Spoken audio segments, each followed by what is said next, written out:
네, 8장 1절은 오늘 8장을 읽어주셨는데 8장 1절은 번역하기에 굉장히 난해한 구절로 시작을 합니다. 학자들은 개역개정도 그 다음에 공동 번역도 그리 만족하지 못하는 것 같습니다.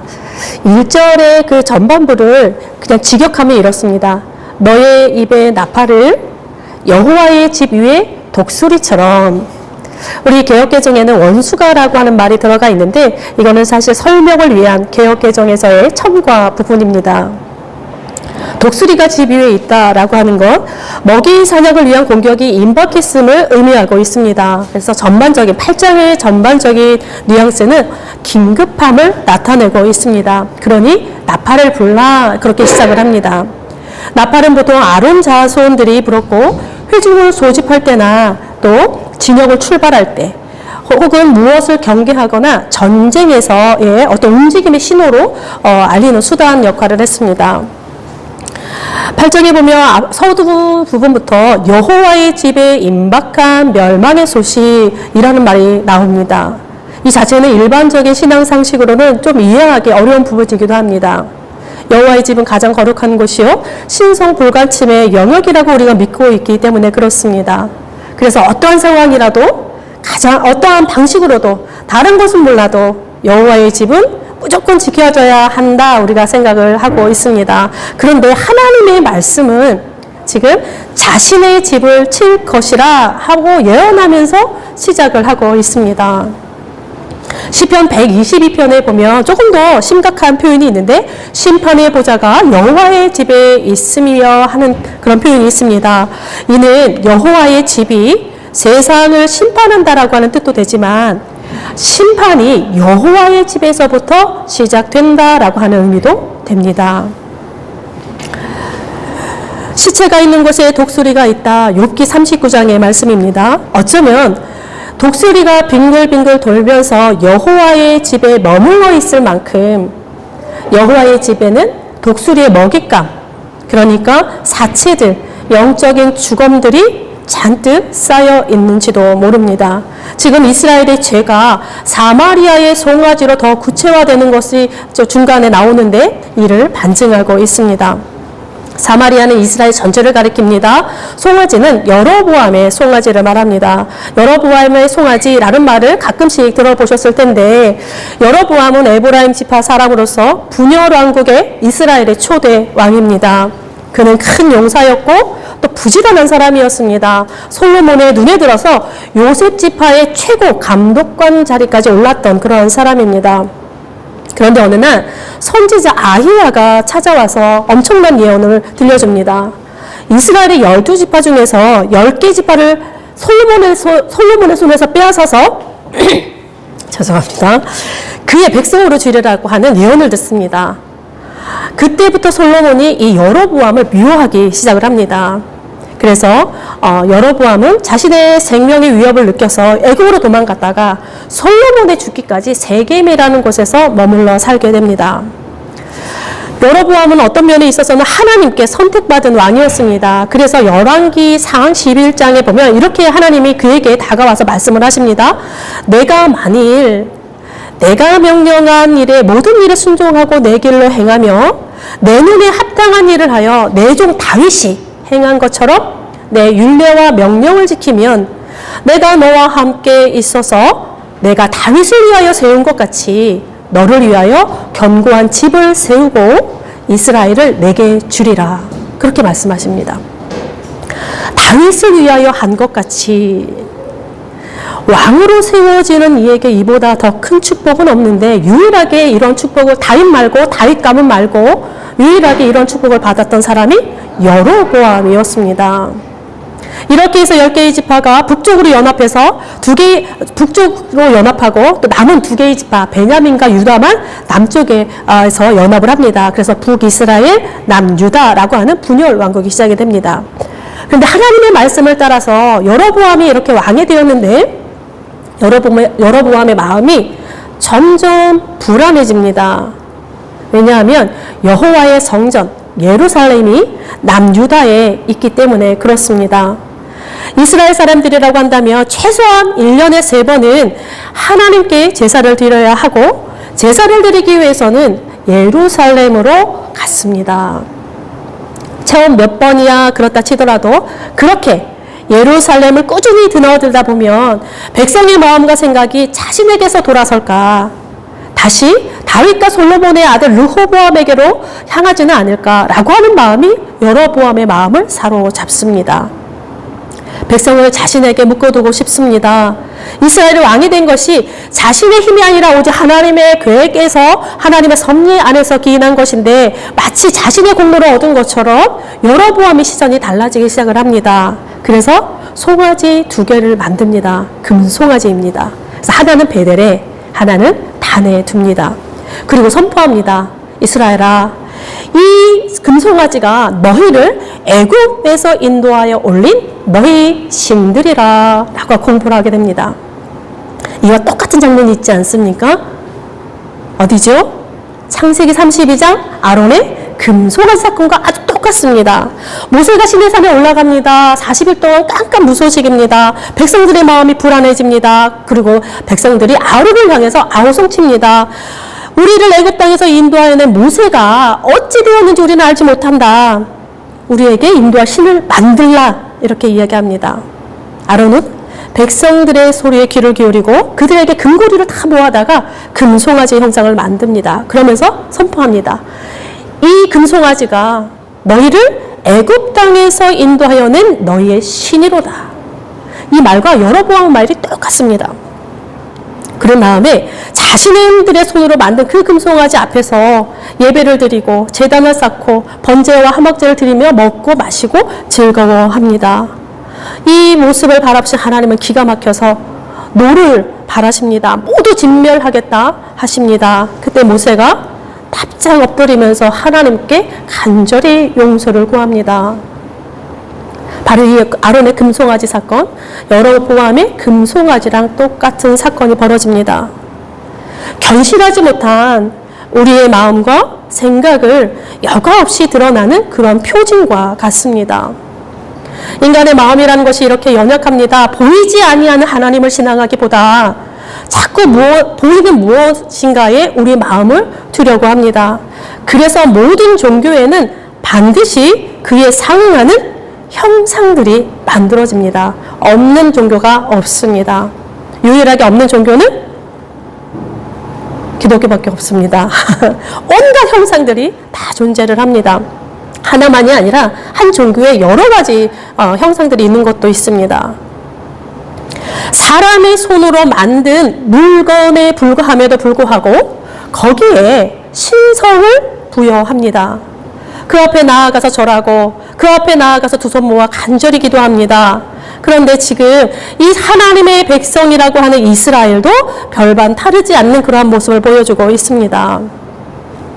인간이라고 하는 존재가 불안이 찾아올 때 더욱 그렇고 무엇인가 간절히 소유하고자 할 때에 이런 현상이 나타납니다. 하나님은 어떤 형상이라도 만들지 말며 그것에 절하지 말라 했건만 창조 이래로 인간의 마음이란 것은 물이 낮은 곳으로 흘러가는 것처럼 손이 쥐어지고 눈에 보이는 것을 향하여 속절없이 마냥 흘러가게 됩니다.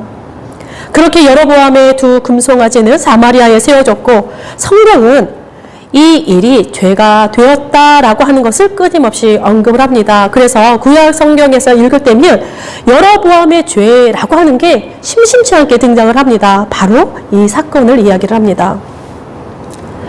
여로보암은 신의 형상을 만들더니 급기야 절기, 하나님께 예배하는 그런 순간들도 자기 마음대로 정합니다.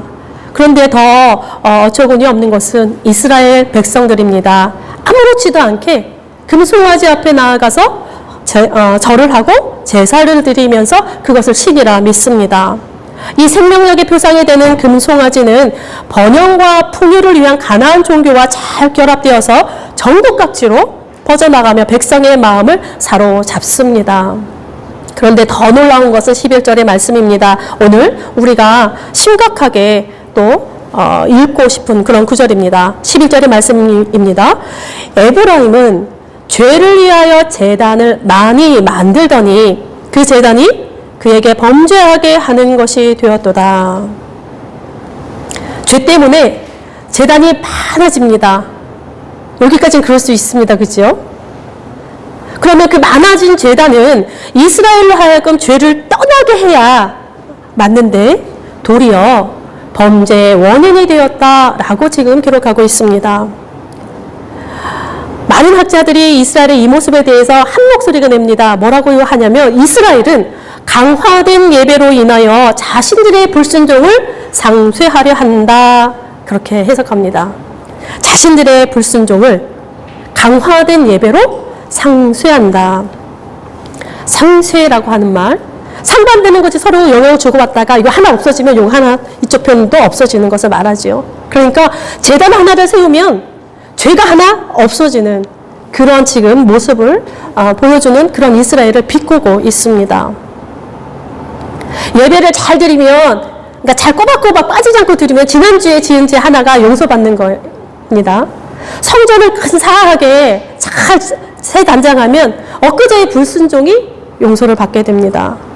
헌금 봉투 두둑하게 성전에 바치면 엉망진창인 오늘의 주의가 감해지고 열심히 봉사하며 섬기면 내일의 죄를 위한 공덕이 쌓이게 되는 이러한 비틀린 신앙이 왜곡된 종교 생활을 더욱 견고하게 하는 결과를 가져왔습니다.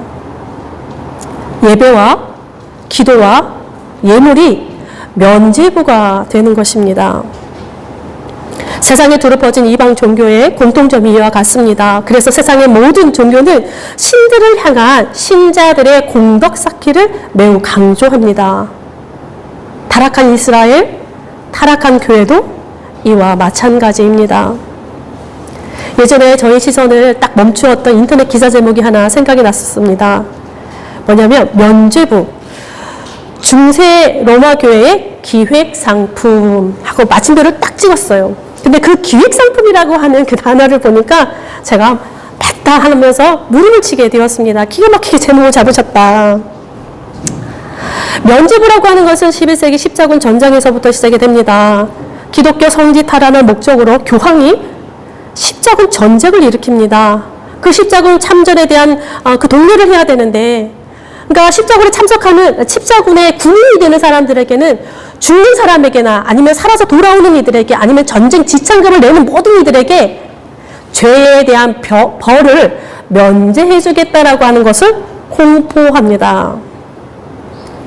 그러니까 신앙을 팔아서 사륙을 자행하고 신앙을 팔아서 원하는 것을 손에 넣는 그런 타락이 그곳에서 시작이 됩니다.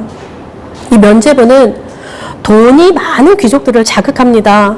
종교적인 열심과 탐욕이 있고 내세에 대한 불안과 잘 어우러지면서 사람들의 마음을 하나둘씩 사로잡기 시작을 합니다.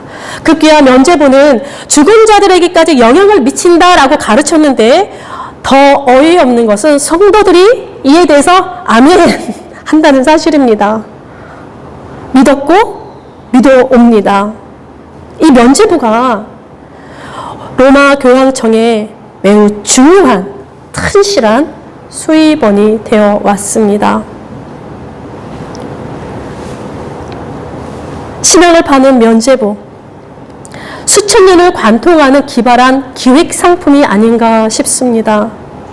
로마 교회가 종이 한 장 발행해 주기 전부터 예수님이 인간이 되어 오시기 전부터 불티나게 팔린 것이 바로 인간 역사의 기획상품 예배입니다. 지금 이스라엘의 예배가 바로 그 기획상품이 되어 있습니다. 돈으로 안전을 확보하려는 이스라엘의 모습입니다. 더 많은 제사와 더 풍요한 제단으로 번영을 구가하는 이스라엘의 모습입니다. 이들의 비틀린 종교적인 열심이 하나님 백성다움을 잃어버리게 합니다. 하나님을 아는 것이 아니라 도리어 창조주 하나님을 잃어버리게 하고 하나님을 향하여 사는 삶이 아니라 도리어 하나님께로 가는 길을 혼란스럽게 하는 결과를 초래하였습니다. 오해하지 말아야 됩니다.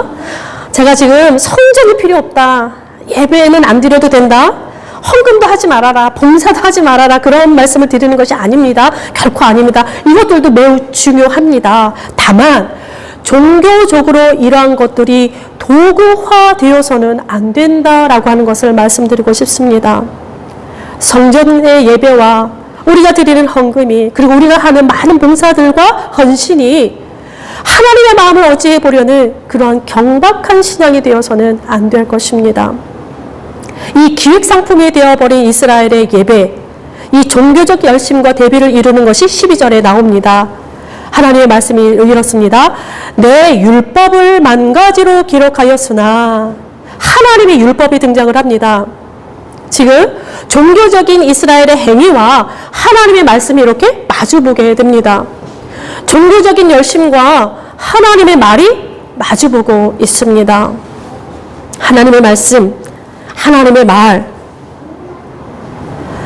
하나님의 말씀이 지금 이스라엘의 종교적인 특징과 행위들과 지금 어긋나고 있다는 것을 지금 밝혀주고 있는 그러한 문장입니다. 우리는 이 11절과 12절에서 질문합니다. 그럼 참 신앙이란 무엇인가? 예배적인 행위가 참 신앙인가? 많은 헌금을 드리고 제단을 못 들어지게 단장하는 것이 참 신앙인가? 종교적 특심으로 인해서 행해지는 우리의 모든 행위, 그 종교적인 열심이 참 신앙이 될 수 있는가? 예배와 우리의 삶은 어떠한 관계로 나아가야 하는가? 예배에 빠지지 않으면, 헌금을 많이 하면, 교회 하나 짓고 나면 이러한 모든 종교적인 열심이 우리의 공덕이 되어 정말 우리의 지난날의 과오를 하나님이 눈 감아주시는가? 우리 겉으로는 말하지 않아도 우리 마음속으로는 이미 자리 잡고 있는 그러한 일들이지 않을까 싶습니다. 그러나 적어도 하나님 나라의 법은 아닌 것 같습니다. 삶을 새롭게 하지 않는 예배는 드리는 것이 아니라 이용하는 것입니다. 비천한 자들을 무시하는 헌금은 드리는 것이 아니라 이용하는 것입니다. 고통당하는 자들을 외면하는 하나님 나라의 헌신은 우리의 탐욕과 우리의 거짓을 덮으려고 교묘하게 이용하는 것입니다. 우리를 위한, 우리가 만들어낸 근사한 기획 상품일 뿐입니다. 하나님은 이러한 예배를 받지 않으시며 오히려 우리의 삶의 터전에서 지은 죄악을 기억하시겠다 엄포를 놓으셨습니다. 하나님을 제대로 알지 못하니 산 얼음판 위에 서 있는 자신의 실존을 인식하지 못하는 이스라엘입니다. 그저 예배만 많이 드릴 뿐입니다. 그저 기도만 열심히 할 뿐입니다. 그저 헌금만 많이 할 뿐입니다. 그러나 이들의 예배는 자신들의 죄를 상쇄하고자 하는 기획 상품일 뿐이요, 이들의 기도는 번영과 자신만의 안위를 위한 그런 번영을 구가하는 쇼일 뿐입니다. 이제 하나님은 이들의 많은 예배와 이들의 많은 기도와 이들의 많은 헌금을 원하지 않는다 말씀하고 있습니다. 이들의 실존은 우리가 8장 중반부에 보면 이런 표현을 씁니다. 호세아가 즐겨 쓰지 않는 그릇, 홀로 떨어진 들나귀와 같다 표현합니다. 즐겨 쓰지 않는 그릇은 어떻게 됩니까? 창고에 들어갑니다. 주인의 손과 멀어집니다. 시간은 이들의 먼지만 가득하게 할 것이며 끝내는 버려지게 될 운명을 말합니다. 홀로 떨어진 들나귀는 어떠합니까? 들나귀는 원래 홀로 살지 않습니다. 무리지어 사는 매우 유연성 있는 사회적 동물이 바로 또 들나귀입니다. 관찰력 있고 매우 조심스러워서 홀로 떨어지는 법이 거의 없습니다. 그런데 홀로 떨어진다라고 하는 것, 이 표현은 굉장히 예사롭지 않은 표현입니다. 또한 들나귀가 홀로 떨어지면 광야에서 사나운 맹수의 표적이 될 수밖에 없습니다. 지금 이스라엘이 처한 상황이 이와 같음을 표현하고 있습니다. 희망찬 새해를 바라보며 우리 새해 첫날에 덕담을 나누어도 시원치 않은데 제가 무거운 본문으로 새해 첫 주일을 시작을 했습니다. 의도적인 건 아닙니다. 우리가 호세아를 읽어오기 때문에 마침 또 이 오늘의 본문이 우리 새해 첫날의 본문이 되었습니다. 그러나 그 무엇보다 의미 있는 무거움이 우리 안에 자리 잡았으면 좋겠습니다. 지난 시간에 우리의 예배를 겸허하게 돌아보고 새롭게 주신 2023년의 모든 예배들 우리가 엄중하게 바라보아야 할 것입니다. 개혁과 갱신이라는 것은 언제나 우리 자신에게서부터 시작이 됩니다. 또 우리 자신이라 하면 우리가 하나님 앞에 서 있는 자리, 그 예배의 자리에서 시작이 됩니다. 왜냐하면 우리가 하나님을 알아야 우리가 우리 자신을 제대로 알고 그곳에서 우리의 정체성이 형성되어지며 삶의 결이 그곳에서 하나님의 손에 의해서 다듬어지기 때문에 그렇습니다. 예배는 결코 우리 죄를 상쇄하는 기획 상품이 될 수 없습니다. 헌금은 우리의 불순종을 면책하는 면죄부 또한 아닙니다. 기도도 마찬가지입니다. 우리의 고난을 전부 사라지게 하지도 않습니다. 이 모든 것들이 우리가 잘한다고 해서 우리의 공덕이 되는 것이 절대로 아닙니다. 또한 교회 안 가면 찝찝해서 나오시는 분들도 간혹 계시더라고요. 네, 그런 예배 하나님 원치 않으십니다. 또한 교회가 심심풀이 땅콩처럼 그냥 가볍게 드나들 수 있는 것도 사실은 아닙니다. 적어도 여호와 하나님을 우리의 창조주라고 하는 사실을 믿고 예수 그리스도가 우리를 위해 대속의 죽음을 거치셨으며 또한 그가 부활하셨음을 믿고 이 땅에서의 모든 시간이 하나님의 백성으로서의 삶으로 그리스도를 따르는 그런 삶으로 나아가는 길이라는 것을 우리가 진심으로 고백한다라고 한다면 그리할 수 없습니다. 우리의 예배가 그럴 수 없고 우리의 기도가 그럴 수 없고 우리의 헌금과 우리의 헌신이 그럴 수 없습니다. 새해 우리의 예배가 달라졌으면 좋겠습니다. 새로워졌으면 좋겠습니다. 우리의 헌금도 기도도 헌신도 또 우리가 남모르게 하는 수많은 착한 일도 더욱 새로워졌으면 좋겠습니다. 새해 첫날 어떻게 우리가 우리의 예배를 새롭게 할 것인가, 어떻게 우리의 삶의 자리를 더 새롭게 할 것인가 라고 하는 물음, 새해 첫날부터 책임있는 교회에 더욱 치열한 몸부림이 되고 또 1년을 더 이끌어가는 우리의 소중한 물음이 되었으면 좋겠습니다. 기도하겠습니다. 온 만물을 창조하시고 다스리시는 하나님, 새해 첫날 주께 예배하기 위해 함께 모인 우리를 보아 주옵소서. 우리의 예배가, 우리의 헌금이, 우리의 헌신이, 우리의 삶의 현장이 주를 향하여 신실함이 있는 신앙 고백이 되게 하여 주옵소서. 우리의 예배가 하나님을 더 깊이 알아가길 원하고 우리의 삶은 인애가 끊임없이 흘러가기를 구합니다. 우리의 탐욕을 깨뜨려 주시고 우리의 거짓을 벗기시며 새롭게 하여 주옵소서. 우리의 눈은 더 높은 곳을 향하게 하시고 우리의 생각은 더 날카로워지게 하시며 우리의 마음은 따뜻하여 언제나 낮은 곳으로 흐르게 하옵소서. 성경과 자연과 인간에게서 울리는 하나님의 말을 잘 포착할 수 있게 하시고 이에 공명하는 우리의 삶이 되게 하옵소서. 책임있는 교회가 되어 함께 걷는 우리의 여정에 그리스도의 평화가 깃들게 하시고 우리의 뒷모습은 그리스도의 흔적만이 남게 하옵소서. 책임있는 교회에 새해를 주신 예수 그리스도의 이름으로 기도드립니다. 아멘.